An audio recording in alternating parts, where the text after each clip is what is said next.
Masyarakat yang tinggal di sekitar gunung masih percaya akan adanya makhluk halus yang tinggal di hutan-hutan, mata air, batu besar, pohon besar, kawah, dan puncak gunung. Penduduk sekitar Gunung Merapi yakin bahwa puncak Merapi adalah istana makhluk halus. Pasar Bubra adalah pasarnya bangsa makhluk halus. Watu Gubuk di Gunung Merbabu adalah pintu gerbang menuju kerajaan gaib. Di puncak Gunung Gede terdapat lapangan luas yang konon pendaki yang berkemah di sana sering mendengar derap kaki kuda atau melihat istana. Di Ranu Kumbolo di dekat Gunung Semeru para pendaki yang berkemah sering melihat hantu wanita muncul dari tengah danau. Peristiwa-peristiwa gaib sering dialami para pendaki hampir di seluruh gunung-gunung yang terkenal dengan keangkerannya. Para pendaki sering diingatkan oleh masyarakat setempat, petugas, maupun peraturan yang jelas-jelas berisi pantangan-pantangan yang berhubungan dengan makhluk halus penghuni gunung yang bersangkutan. Untuk mendaki Gunung Agung di Bali pendaki dilarang membawa makanan yang mengandung daging sapi. Beberapa peraturan mistik di gunung yang umum berlaku misalnya pendaki wajib minta izin, permisi, ketika melewati tempat-tempat tertentu, mau beristirahat, mau buang air. Dilarang mengenakan pakaian berwarna merah atau hijau, dilarang mendaki bagi wanita yang datang bulan.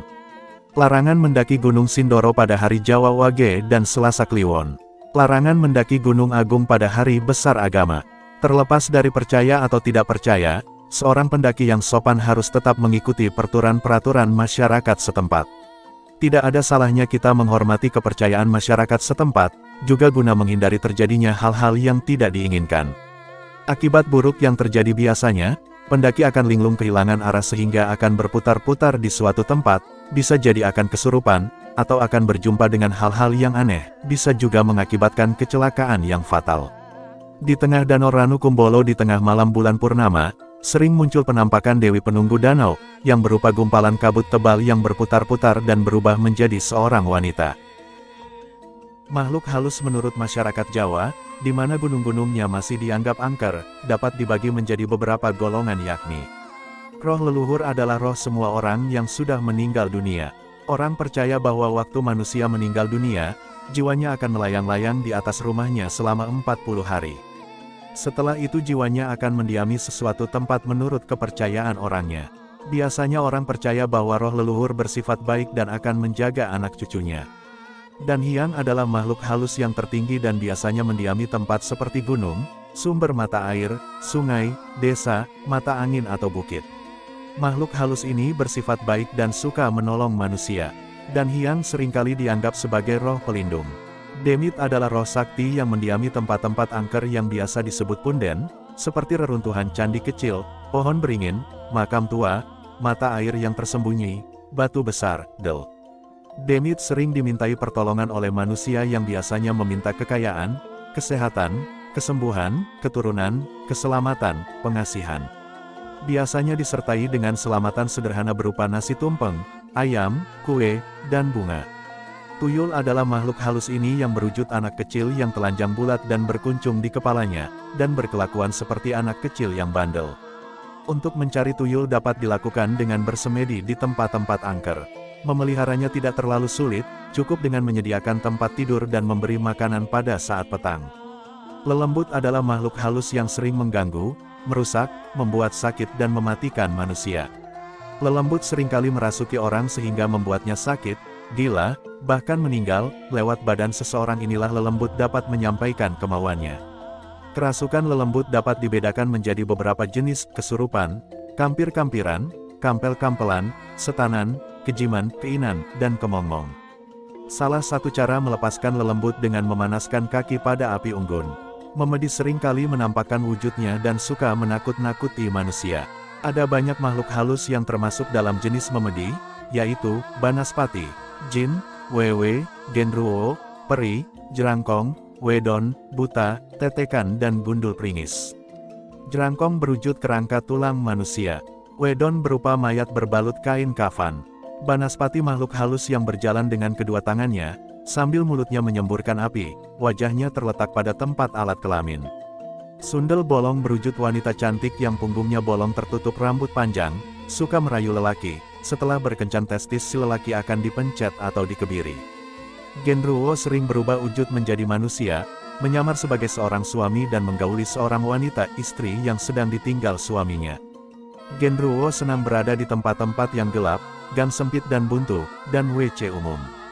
Konon kemunculan Nyi Roro Kidul dari istana pantai selatan menunggang kereta kuda kencana, diiringi pasukan berkuda dari dasar samudera. Mata biasa hanya akan melihat kemunculannya sebagai ombak tsunami. Pendaki yang sering menginap di alun-alun Surya Kencana juga sering mendengar derap kuda pasukan Pangeran Surya Kencana. Bila pendaki mendengar suara kuda sebaiknya jangan dihiraukan. Namun bila pendaki semakin penasaran dan ingin mendengar suara kuda lebih jelas, maka akan muncul penampakan kuda-kuda. Selanjutnya para pasukan Pangeran Surya Kencana akan menampakkan diri di atas kuda-kuda tersebut. Bila hal ini terjadi maka pendaki tersebut akan terbawa ke alam gaib. Masih ada lagi dua alam lainnya, secara singkat kedua masyarakat alam itu adalah untuk mereka yang jujur, suci dan bijak. Makhluk halus yang tidak sempurna di samping 7 macam alam permanen tersebut, ada sebuah saluran yang terjepit, di mana roh-roh dari manusia-manusia yang jahat menderita karena kesalahan yang telah mereka perbuat pada masa lalu, ketika mereka hidup sebagai manusia. Suara desisan di puncak-puncak gunung adalah suara roh-roh yang sedang menderita siksaan. Penduduk dari 6 alam yang lain mereka mempunyai badan dari cahaya, badan cahaya, atau yang secara populer dikenal sebagai makhluk halus, makhluk yang tidak kelihatan. Di 6 alam itu tidak ada hari yang terang berderang karena tidak ada matahari.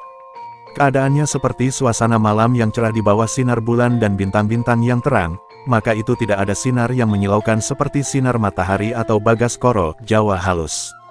Ada 2 macam makhluk halus yakni makhluk halus asli yang memang dilahirkan sebagai makhluk halus, dan makhluk halus yang berasal dari manusia yang telah meninggal. Seperti juga manusia ada yang baik dan jahat, ada yang pintar dan bodoh. Makhluk-makhluk halus yang asli mereka tinggal di dunianya masing-masing, mereka mempunyai masyarakat maka itu ada makhluk halus yang mempunyai kedudukan tinggi seperti raja-raja, ratu-ratu, menteri-menteri del, sebaliknya ada yang berpangkat rendah seperti prajurit, pegawai, pekerja del. Alam gaib atau alam makhluk halus yang tidak kelihatan oleh mata manusia biasa.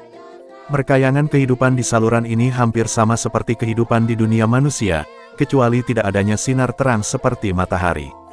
Dalam dunia merkayangan mereka merokok, rokok yang sama seperti dunia manusia, membayar dengan uang yang sama, memakai macam pakaian yang sama, ada banyak mobil yang jenisnya sama di jalan-jalan, ada banyak pabrik-pabrik persis seperti di dunia manusia. Yang mengherankan adalah, mereka itu memiliki teknologi yang lebih canggih dari manusia, kota-kotanya lebih modern ada pencakar langit, pesawat-pesawat terbang yang ultra modern del. Ada juga hal-hal yang mistis di dunia merkayangan ini. Kadang-kadang bila perlu ada juga manusia yang diundang oleh mereka antara lain untuk melaksanakan pertunjukan wayang kulit, menghadiri upacara perkawinan, bekerja di batik, rokok dan manusia-manusia yang telah melakukan pekerjaan di dunia tersebut, mereka itu dibayar dengan uang yang syah dan berlaku seperti mata uang di dunia ini.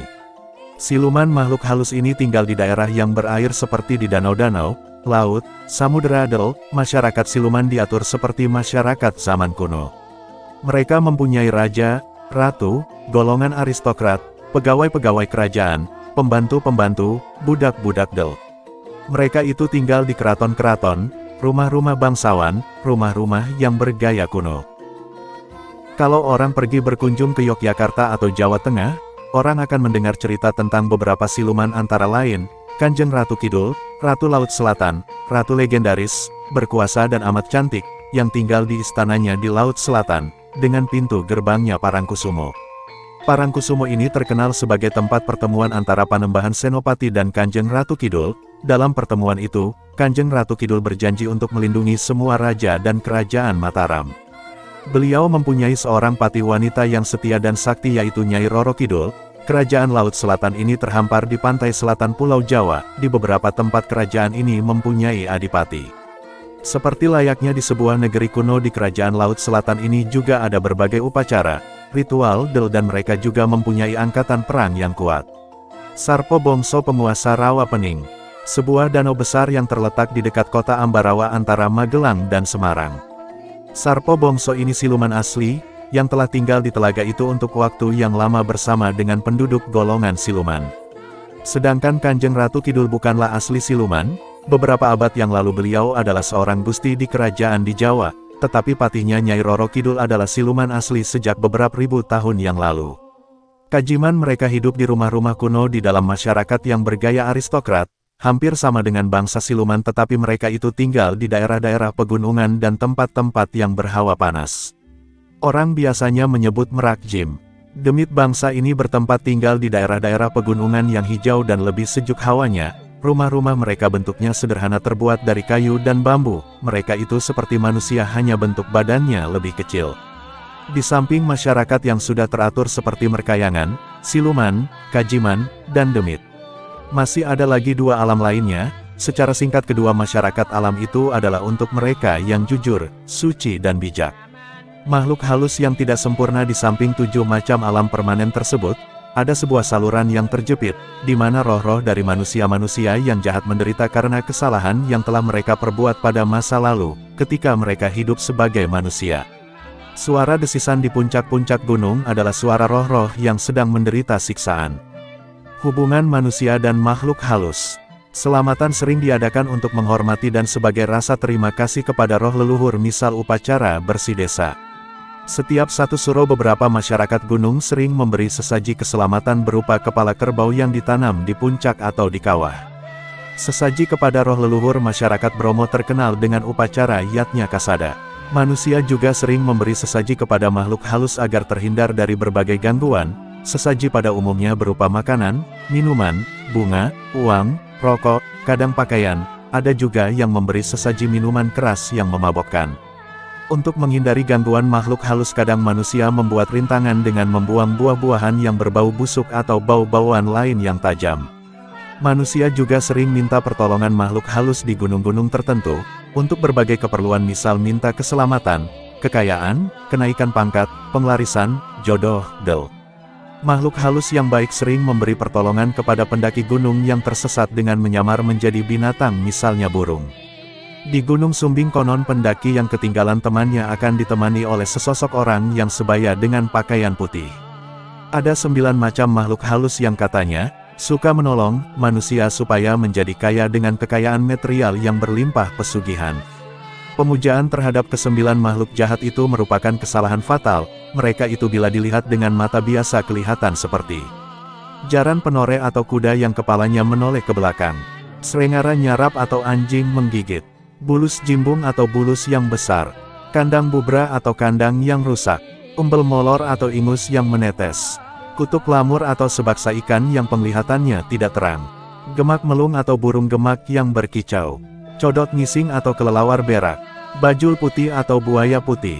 Beberapa gunung terkenal sebagai tempat untuk mencari pesugihan, kekayaan, pangkat, penglarisan, del. Hal ini biasanya terjadi karena dahulunya di gunung tersebut terdapat tempat-tempat yang pernah dihuni, dipakai bertapa, atau tempat mokswa tokoh-tokoh terkenal. Mokswa adalah tingkatan kesempurnaan hidup yang tertinggi di mana manusia menghilang bersama roh dan raganya. Makhluk halus yang jahat seringkali mengganggu manusia, menculik manusia, membuat orang sakit, bahkan bisa membuat orang meninggal. Kehadiran makhluk halus biasanya ditandai dengan adanya bau, misalnya campuran bau badek, bacin dan langu, bau rebusan kentang bercampur bawang merah busuk, atau bau wangi yang merangsang hidung. Kehadiran makhluk halus kadang ditandai dengan bertiupnya udara dingin yang membuat bulu kuduk berdiri atau udara berasap semacam kabut. Gejala alam yang muncul kadang menjadi tanda kehadiran makhluk halus, seperti angin kencang, petir, cahaya, bayangan, api, del. Seringkali makhluk halus hanya kedengaran suaranya tanpa wujud. Manusia dapat melakukan perkawinan dengan makhluk halus. Raja-raja Jawa terkenal dengan beristrikan Kanjeng Ratu Kidul, yakni makhluk halus penguasa Laut Selatan. Pendaki yang bermalam di Gunung Argopuro sering berjumpa dan tidur bersama dengan wanita cantik pengawal Dewi Rengganis, penguasa makhluk halus Gunung Argopuro. Anak hasil perkawinan antara manusia dan makhluk halus biasanya menjadi makhluk halus. Bila seorang wanita, manusia, hamil hasil perkawinan dengan makhluk halus, maka ketika lahir bayinya akan hilang, perutnya tiba-tiba mengecil. Gangguan manusia kepada makhluk halus. Kehadiran manusia di tempat-tempat yang dihuni makhluk halus kadangkala menimbulkan gangguan bagi makhluk halus. Oleh sebab itu sebaiknya manusia minta izin, permisi terlebih dahulu bila memasuki wilayah mereka. Bau-bauan sering mengganggu mereka, untuk itu seorang pendaki jangan sembarangan buang air. Bau rokok dan minuman keras dapat membangunkan makhluk halus yang sedang tidur.